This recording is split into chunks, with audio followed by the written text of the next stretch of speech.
Buen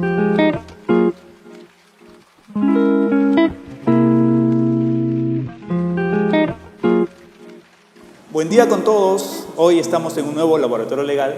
El día de hoy tenemos una invitada de lujo, la señora Flor Campos. Señora Flor, un gusto tenerla con nosotros. Antes que se presente, yo la voy a presentar.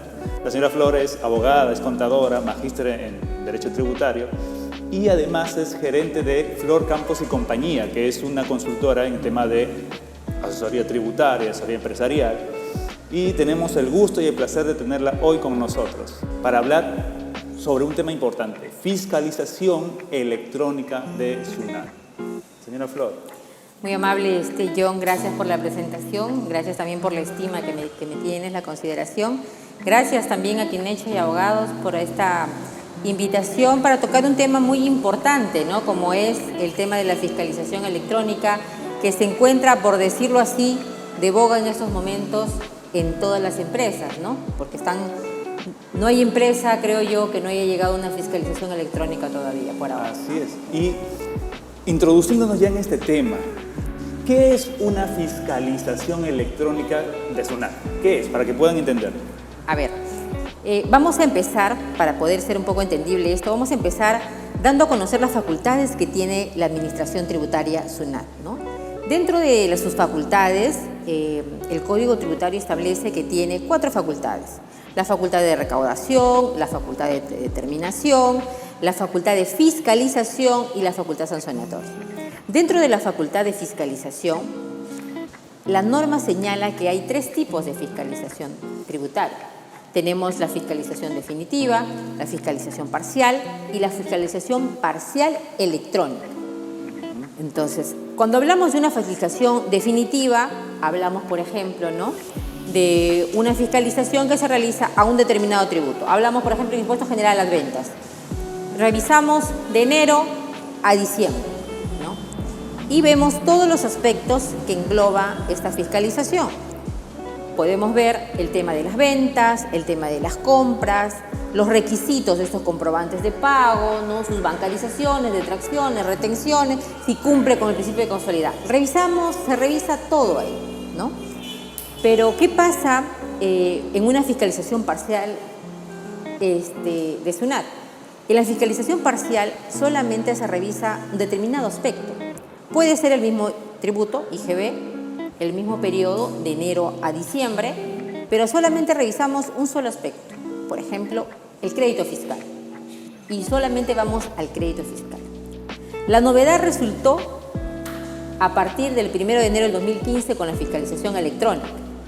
Entonces ya la Administración Tributaria se iba preparando, ¿no?, porque empezó a hacer todos los mecanismos electrónicos, declaraciones juradas electrónicas, empezó con los comprobantes de pago electrónicos. Todo a través de la clave SOL. Todo a través de la clave SOL, ¿no? Entonces, poco a poco se fue incorporando los libros electrónicos, de tal manera de que había la necesidad de implementar una fiscalización electrónica. Y eso se da el 1 de enero del 2015, a partir de ahí está vigente. En esta fiscalización electrónica es lo mismo que una fiscalización parcial. Solamente me van a revisar determinado aspecto de determinado tributo. Pero ¿cuál es la particularidad? Que todo es electrónico. Desde la notificación de la carta de presentación, en donde me indican que se va a realizar una fiscalización, hasta el término con la notificación de las resoluciones de determinación o las resoluciones de multa. Entonces, ahí ya tenemos claro, como usted ha señalado, la gran diferencia, ¿no?, entre una definitiva y una parcial, que esto es más amigable, estos conceptos, para los contadores, ¿no? Definitiva, todos los aspectos del tributo; parcial, algunos aspectos. Así es. Eso es una gran diferencia. Entonces, ahora con esta inclusión desde el 2015 de la fiscalización parcial electrónica, SUNAT tiene como que más facilidad de poder realizar unas auditorías, digamos, en palabras sencillas, ¿no?, a los contribuyentes, ya que todos tienen clave SOL. Así es. Ahora, y de poder llegar, ¿no?, a todos los contribuyentes, ¿no?, de una manera más fácil. Sí, un mayor alcance. Ahora, ¿eso qué tanto repercute en el hecho de que actualmente los contribuyentes, la información que registran y todo también es electrónica?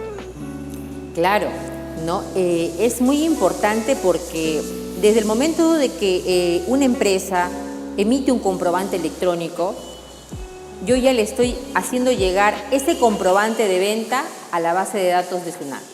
O sea, SUNAT ya me tiene ese comprobante de pago. Ya sabe, ya. Exacto. Antes no. Antes las fiscalizaciones, para que SUNAT empiece una revisión, teníamos que emitir un primer requerimiento de exhibición de la información. Entonces nosotros teníamos que llevar hasta las oficinas de SUNAT nuestras facturas, nuestros libros, la documentación que sustente, ¿no? Para poder empezar la fiscalización. O en todo caso, era el mismo funcionario de SUNAT quien se trasladaba a las oficinas de la empresa.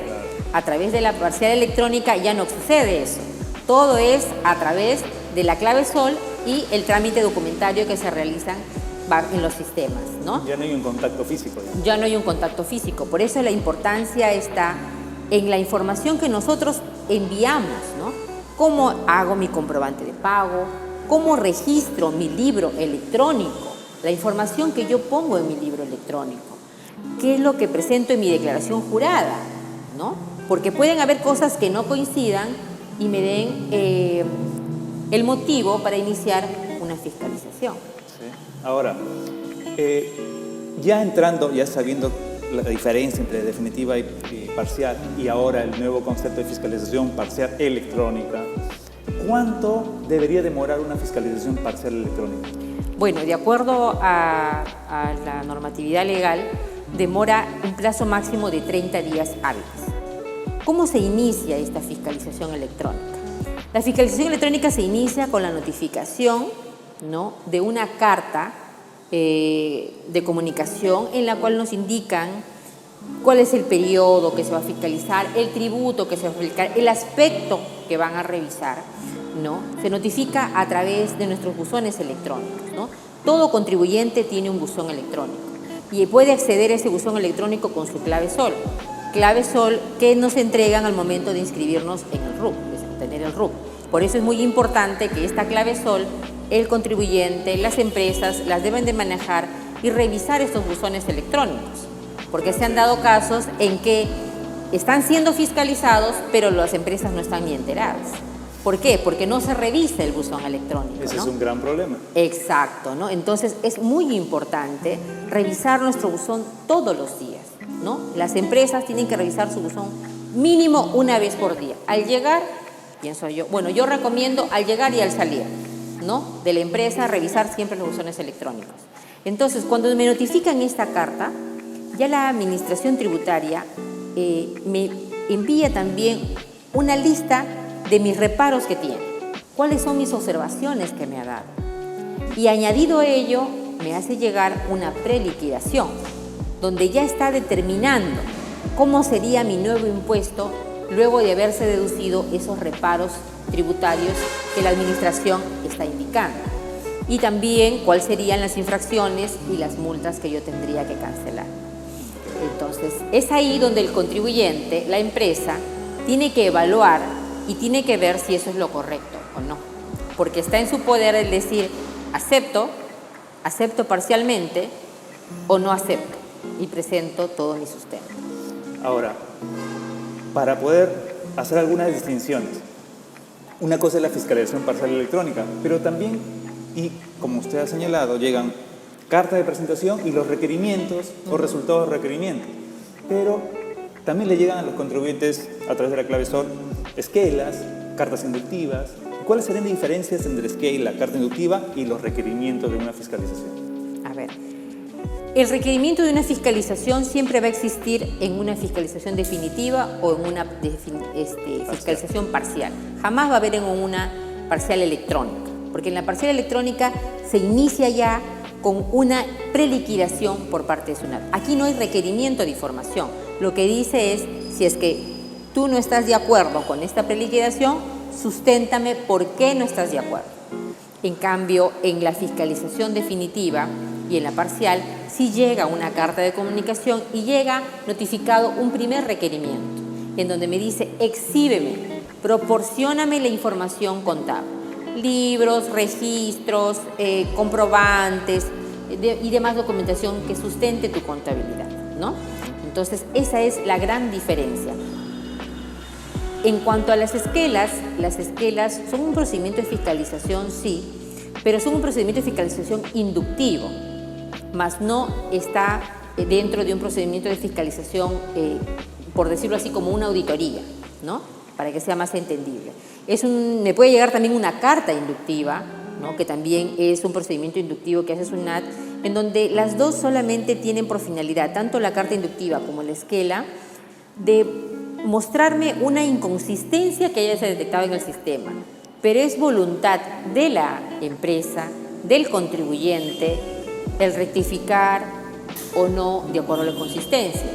Puedo contestar a mi esquela, a mi carta inductiva, diciendo no estoy de acuerdo porque las cosas no está de acuerdo con esa inconsistencia, y lo sustento y lo presento y ahí quedó. En cambio, en una fiscalización definitiva, parcial o parcial electrónica, yo tengo que esperar la contestación, el término de este procedimiento con una resolución de determinación y con una resolución de multas si es que hubiesen las multas, ¿no? Ok, entonces ahí ya entendemos la diferencia entre esquela, verificaciones, cartas inductivas y demás, ¿no? Porque ahora, hablando ya otra vez retomando el tema de fiscalización parcial electrónica, hay una situación, ¿qué sucede? Y esto de repente trayendo por analogía lo que está pasando en otra entidad. A ver, cuando llega una notificación al buzón SOL, llega un aviso, un mensaje de texto al celular que el contribuyente ha puesto como dato de contacto, o al correo, ¿no? Que puso como datos de contacto para verificar, y donde le avisa al contribuyente que ha llegado una notificación a su buzón. Eso es la regla, y en temas tributarios sabemos que así no me llegue el mensaje, yo tenía la obligación de revisar mi buzón. Pero ¿qué ha pasado en SUNAFIL? En SUNAFIL, el Tribunal de Fiscalización Laboral ha señalado que si está bien, llegó el requerimiento de SUNAFIL a la casilla electrónica, que es similar al buzón SOL en SUNAT, ¿no? A la casilla electrónica llegó la notificación dándole plazo a la empresa, al empleador en este caso, para que sustente tal y tal información, planillas, PETs y demás, pero no le llegó el mensaje de texto a su celular. ¿Y qué ha dicho el Tribunal de Fiscalización Laboral? Bueno, si no le llegó el mensaje de texto a celular, nula la notificación. ¿Por qué? Porque hay mecanismos de poder alertar al empleador, en el caso de SUNAFIL, para que tome conocimiento. Y si el empleador no revisó su casilla porque no le alertaron al celular, está mal, es nulo. Eso nos sorprendió, porque la norma no dice debe notificarse celular, no lo dice. Y en tema de SUNAT, nos abre esta ventana diciendo, ¿podremos aplicar este criterio de SUNAFIL hacia SUNAT? ¿Para qué? Para que los casos en que el contribuyente realmente no se enteró, porque no le llegó ningún mensaje celular ni el correo, pueda alegar una nulidad de la notificación. Bueno, en este caso, en materia tributaria, el máximo órgano administrativo es el Tribunal Fiscal, ¿no? Y el Tribunal Fiscal ya se ha pronunciado al respecto, ¿no? Con las multas, aquellas en donde, por ejemplo, no cumplí con presentar una esquela porque no vi en mi buzón, no me di cuenta que tenía que presentarme. Entonces el Tribunal Fiscal sí ha indicado pues que la infracción sí se cometió, ¿no? ¿Por qué? Porque tu buzón electrónico, tú tienes la clave SOL, tú te dices de haberlo verificado, haberlo revisado, ¿no? Entonces, en materia tributaria, el Tribunal Fiscal sí se ha pronunciado al respecto. Claro, hay un pronunciamiento ya que está ahí, ¿no? La única opción sería, pues, de repente, en algún caso en particular, llevarlo a la vía judicial, ¿no? Sí, porque es interesante ese criterio de SUNAFIL, que lo han adoptado últimamente, porque antes, efectivamente, así como el tribunal, se cometió la infracción, multa, punto. Pero como que han variado, y eso nos llamó la atención. O sea, es que debería de ser, ¿no? Porque debería de ser una ley. Aunque ahora he visto en algunos casos que también SUNAT está notificando al correo de los gerentes, ¿no? Algunas cositas, ¿no? No te olvides que tu vencimiento es tal fecha, ¿no? Está notificando, en el caso ya a los correos de los representantes legales, ¿no? Claro. Sí, he visto que debería de ser, ¿no? Y más aún tratándose de una fiscalización. Algo tan importante. Porque una fiscalización, sí, pues, ¿no? O sea, tienes multa desde el primer momento, ¿no? Tienes una infracción desde el primer momento. no exhibo. Y a veces hay requerimientos en donde ya, si no presentamos en el primer momento, tenemos 2 infracciones, porque me piden exhibir y proporcionar información. Entonces, desde ahí ya tenemos 2 infracciones por no haber visto que teníamos que presentar en ese momento la información, ¿no? Entonces, mientras no tengamos un criterio de este tipo en el Tribunal Fiscal similar al SUNAFIL, revisemos nuestra casilla electrónica, nuestra clave SOL todos los días, porque se nos pasa un requerimiento y ya tenemos una multa.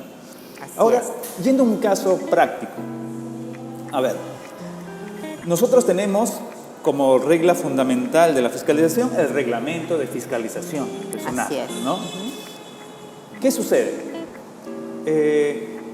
Llega un requerimiento al buzón SOL del contribuyente con su carta de presentación, año 2021, abril, pongámosle abril 2021. Llega su carta, juntamente llega ese mismo día su requerimiento inicial, lo citan para, digamos, fines de abril, el 25 de abril, para que exhiba y o proporcione determinada documentación, y es una parcial porque solo van a revisar costo de venta respecto a este periodo de enero a diciembre del 2019. El impuesto a la renta, ya. Entonces, el contribuyente no revisó, el contador no revisó, entonces, o no le llegó de repente el mensaje, podría ser, de alerta, y no se presentó, porque no sabía que tenía una cita para ese día. No se presenta, y cuando ya uno revisa, ve que el auditor cierra ese requerimiento con el resultado del requerimiento, pero 10 días después, pese a que era el primer requerimiento y le habían fijado una fecha exacta para exhibición. Allí, al no haber cerrado en el mismo día, ¿estaríamos ante un aspecto de nulidad?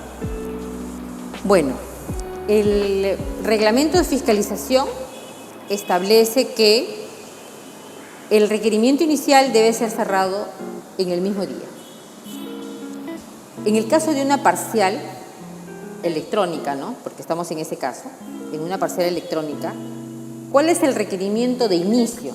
Es el requerimiento en que ya nos comunican la preliquidación. Pero en este caso no había una preliquidación. O sea, pedían información, pero no adjuntaban ninguna preliquidación. Entonces, mucho más aún, es el requerimiento inicial. Es un requerimiento inicial. Y SUNAT debió de cerrarlo en ese mismo día, porque eso es lo que establece el reglamento. Y sí, podríamos estar hablando de un caso de nulidad, ¿no? Porque no observó. Es más, pero SUNAT todavía estaría, si es que la autoría no está terminada, podría aún, ¿no? En virtud del artículo 108 del Código Tributario, todavía poder modificar, aclarar, ¿no? Y volver a resaltar. En este caso, sí. En abril 2021 notifican el requerimiento inicial para 25 de abril, una fecha así optativa, bueno, imaginaria para nosotros.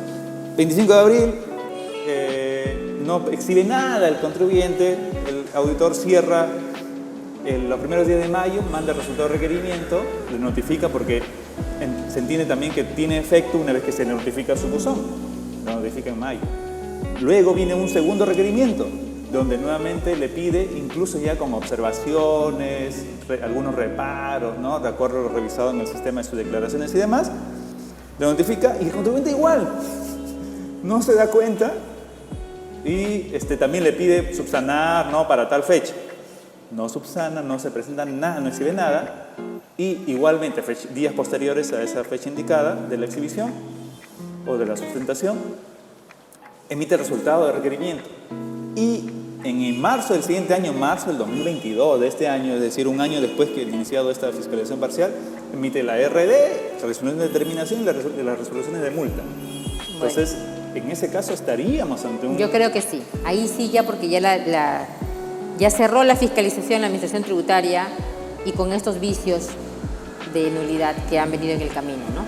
Entonces, claro, ahí sí ya podríamos, en la etapa del reclamo, alegar. Se podría alegar ello. Así es, ¿no? Ahora, ¿por qué?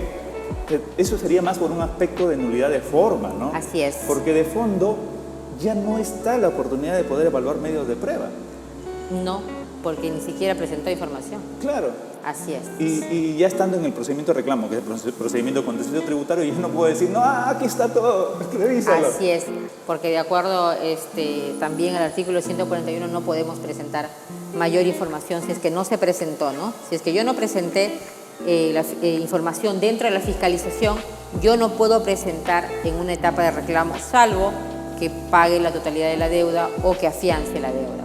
Claro, pero en este caso, pues, ya, bueno, está bien, hay un aspecto de nulidad. Ahora, también puede darse el caso que la división de reclamos verifique lo que ha sucedido y declare la nulidad para que se vuelva a iniciar el procedimiento de fiscalización antes que prescriba. Así es, porque cuando son casos de nulidad, lo que tienen que volver a hacer, la nulidad significa de que no surtió efectos lo que hicimos, ¿no? Se retrotrae hasta donde está el tema, donde fue el acto que se declaró nulo. En este caso, el acto que se declaró nulo fue el requerimiento inicial. Entonces entiendo yo que a ese momento se debió de retrotraer y empezar nuevamente con una primera notificación, ¿no? Y empezar la fiscalización en ese momento, si es que, como bien dices, el tributo no está prescrito todavía. Claro, si es que aún no ha prescrito la facultad de determinación de la administración tributaria, que es una de las facultades que se habló al inicio. Ajá, así es. Es interesante y así hay algunos aspectos que encontramos, ¿no? Ahora, se entiende también que este criterio del cierre del requerimiento no es nuevo. Está establecido. Claro. Y es más, hay el pronunciamiento del Tribunal Fiscal al respecto, ¿no? Claro, por eso es que se puso ese énfasis en el reglamento de fiscalización, ¿no? Lo que me causa, no sé si preocupación o sorpresa, es que estando ya en el año 2021, 2022, todavía SUNAT cometa ese tipo de errores de no cerrar el requerimiento y de no exhibición el mismo día. Y lo cierra después, pese a que es electrónico, sea más rápido incluso. Y genera estos digamos, casos de nulidad que realmente no era necesario que se generen. Así es, ¿no?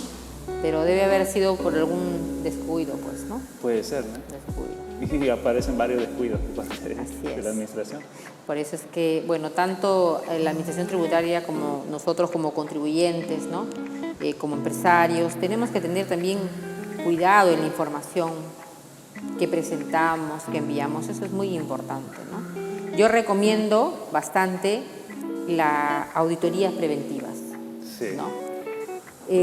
Tenemos acá en nuestro país regímenes de gradualidad, que inclusive llegan hasta el 100% de las infracciones y las sanciones en algunos casos, como también varias resoluciones de discrecionalidad por parte de SUNAT, ¿no? Entonces, el hacer una auditoría preventiva me permite a mí ver en qué me he equivocado, qué he hecho mal, me faltó un documento de bancarización, presentemos la denuncia, me faltó este comprobante, vamos a regularizarlo, no declaré bien, voy a regularizar, rectifico como debe de ser, y entonces voy subsanando, ¿no? Y no esperar una esquela, una carta inductiva, una verificación, una auditoría, porque ya ahí en ese momento ya podría ser demasiado tarde. Exacto, solamente me queda asumir las infracciones y pagar las multas que corresponden, ¿no? Pero antes de eso yo podría tener inclusive una subsanación hasta el 100% de muchas infracciones. Por eso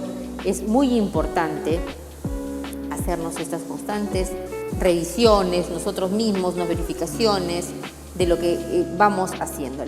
Siempre yo he recomendado que la parte contable, tributaria, administrativa en una empresa es el pilar de toda empresa, ¿no? Porque la parte operativa puede ser muy extensa, puede andar muy bien, pero si la parte administrativa, contable, legal no anda bien, entonces puede traer muchas consecuencias a los empresarios, ¿no? Sí, y esa es parte de la cultura de prevención que deberíamos tener, y también es parte de este laboratorio, porque ya no es la primera vez que en estos espacios señalamos que deberíamos prevenir.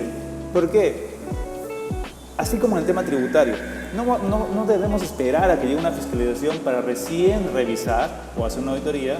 Igual en el aspecto laboral, no vamos a esperar que llegue una demanda para recién decir, debí corregir el contrato, debí hacer estos cambios o tener un reglamento interno. Prevención. Si tomamos medidas preventivas, nos vamos a aliviar de tantos dolores de cabeza futuros. Así ¿no? es. Y eso en todos los aspectos. Y el tema tributario es esencial, especialmente, ¿por qué? Porque hay contingencias muy fuertes, multas, tema de determinación de impuestos, y podría ocasionar incluso la quiebra de una empresa. Así es, efectivamente. A más grande la empresa, más grandes las multas, más grandes las infracciones, más grandes son los tributos que dejamos de pagar.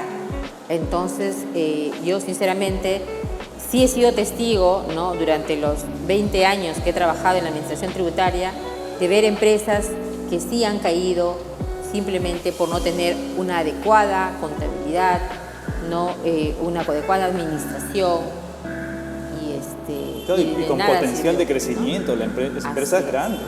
Así es. Señora Flor, ya terminando este laboratorio, ¿qué recomendaría a todas las personas que nos están escuchando? Bueno, en el tema de la fiscalización electrónica, la primera recomendación, y para mí la más básica, revisar el buzón electrónico, su clave SOL. Si la han perdido o la han extraviado, saquen una nueva. Revisen su clave SOL todos los días, al inicio y al salir. En segundo lugar, verificar bien la información que estamos nosotros enviando a la base de datos de SUNAT. Si es la emisión del comprobante de pago, verificar qué datos estamos poniendo. Si yo hago una nota de crédito, una nota de débito, verificar que realmente sea el comprobante relacionado al que yo pongo. No me cuesta nada verificar. Si envío mis libros electrónicos, verificar que los códigos, que las series sean las correctas. ¿Por qué? Porque parece mentira, pero estos simples datos hacen que se generen inconsistencias en la base de datos de toda la información que tiene SUNAT. Y eso es lo que conlleva a una fiscalización electrónica, a una esquela, a una carta inductiva, y nos conlleva a una revisión por parte de la Administración Tributaria. Finalmente, la prevención. Hacer sus auditorías preventivas. Chequear, verificar la información que nosotros tenemos. Estamos en el año 2022, hagamos el año 2021 ya. Por más que yo haya presentado mi declaración jurada del impuesto a la renta, verifiquemos que todo esté ordenado, que todo sea correcto y acogémonos al régimen de gradualidad, discrecionalidad que la Administración Tributaria pone para todos los contribuyentes y para que puedan regularizar. Ese sería mi mayor consejo para el éxito de cualquier empresa que está surgiendo, que se está desarrollando, ¿no?, y que quiere salir adelante. Muchas gracias, señora Flor. Gracias a ti, John. Hemos tenido hoy día a una invitada de lujo, la señora Flor Campos, gerente de Flor Campos y compañía, empresa de auditorías tributarias, asesoría legal, asesoría empresarial. Y también damos gracias al Colegio de Arquitectos del Perú, quien nos ha permitido sus ambientes para poder grabar el día de hoy este laboratorio legal. Gracias a todos por conectarse y será hasta un nuevo laboratorio legal.